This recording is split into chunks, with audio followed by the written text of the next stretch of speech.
Hi, Internet. I'm Garthy Godot, your favorite shaman storyteller and silly kitty. Oh, God, I can't talk. Silly kitty. Silly kitty. I must not be feeling silly today. That's what it is. Still out here with a little reading for you. So let's start off with my Celestial Bodies Oracle deck. It's really helping me learn astrology. I recommend that you pick it up. It's in the little orange cart in the corner here. I'm gonna pull out some of these here cards, you see, because that's my job, and then I'll distill it into like practical wisdom for your beautiful ass. I don't care, you know. All cakes matter, whether or not it's like a two-tiered, you know, wedding cake made to feed a whole ceremony, or if it's just one single flapjack deserving of love and grace. Speaking of which, I just pulled out the levers in reverse. So this is going to be fun. I get one more card. Maybe two if we're feeling frisky. I don't know, Spirit. You tell me. Okay. Now let me read this. It's difficult because bitch low key blind. So let's see. We got waning gibbous in reverse. So that's giving that something is almost at completion, but we're not feeling it yet because of a lunar eclipse energy. So there's like something that's like really bright on your horizon, and it's like so bright that you're like covering your eyes. So you might have been getting like a bunch of readings that are like, oh my God, don't turn this one off because I'm about to say it again. But you got a bunch of readings like, oh, something good is about to happen to you. And you're like, don't want to hear it, bitch. Turn that shit off. Yeah, it's like an unwillingness to embrace this like new start that you've kind of were forced to develop because you had this like mind shift, right? Yeah, this whole shift in like your personality, your goals, something that felt like it's giving water energy. I recently saw a post that was like water is able to fluidly move through a bunch of different containers, and so it's like deeply flexible, but at the same time it can't be stopped. You know what I mean? Like you can dam a river, but it's just going to build pressure, right? And so I'm feeling like there's a lot of pressure that's being built in this scenario here, and it's like a confluence of a lot of energies that are both synergizing and conflicting here. And so it's like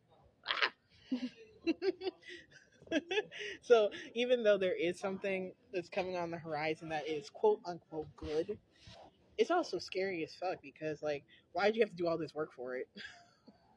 Like there's this feeling that you're gonna have to use every lesson that you've ever learned, right? And I feel like that's confirmed by the Six of Swords in reverse with the Hermit in reverse. It's like I'm coming out of my cage and I've been doing just fine. Energy, especially clarified by the Five of Cups and the Magician. It's like, man, I'm coming out of my cage and I'm feeling just fine, quote unquote. But like, she was touching his chest, you know, and I just can't look. It's killing me. Yeah, someone's taking control right here. And what it seems to be is that you have this like little whisper or hope of love in your heart, and you're like, nah, bitch, I gotta kill that.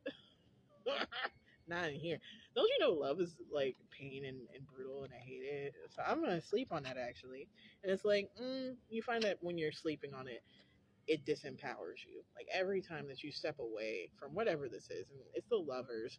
So of course, if this has to be a love reading, so be it. But I think it's bigger than that. If anything, the love that's coming towards you is a greater reflection of the love within yourself and the universe showing its love towards you. So if there is someone on your mind, I would want you to like think bigger, please. What do they represent to you in your life? Because people can be symbols too, right? What is this person symbolic of in your journey? And if that's the case, why is it so difficult to embrace that symbol, right? And when you stop sleeping on that, you're gonna realize that, like, with the 8 to the 7 is given like a return to me. It's a return to something that mystified you before that you might have the tools for now.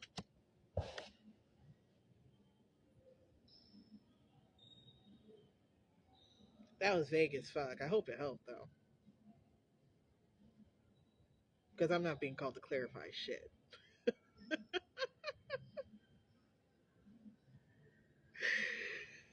Yeah, well, it's Carvika though.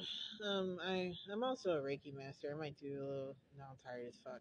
I can do private Reiki. Doing Reiki for a bunch of people is like, whoa. I have a bunch of services. If you want to be a Reiki master, I can help you with that. Um, I should just do private tutoring for real. I might put up a listing for just private tutoring on all things magical and mystical because I can just channel that. I don't really advertise that I can read Akashic records, but I do have a whole library of them. I've just been gatekeeping that shit because I think it's funny. Um, but yeah, there's all sorts of ways that you can support me, more content. If you check out my card, the link should be on the screen and in my bio. But um, to sum up this reading, it's like the reason that you're so afraid to look at this quote unquote blessing is because you're afraid to process what has been deprived from you for so long. And if you're able to embrace this symbol, it's an embracing of yourself in a state of fullness that you've never experienced. So that's why you don't want to hear this shit. But you deserve it. The good, the bad, the pain, everything that comes with it is yours. So if you don't take it in this package, you're gonna go through the cycle again, and Lord knows you don't want to do that. So this is fucking set this off with, please. The universe is begging you. I'm begging you. All right.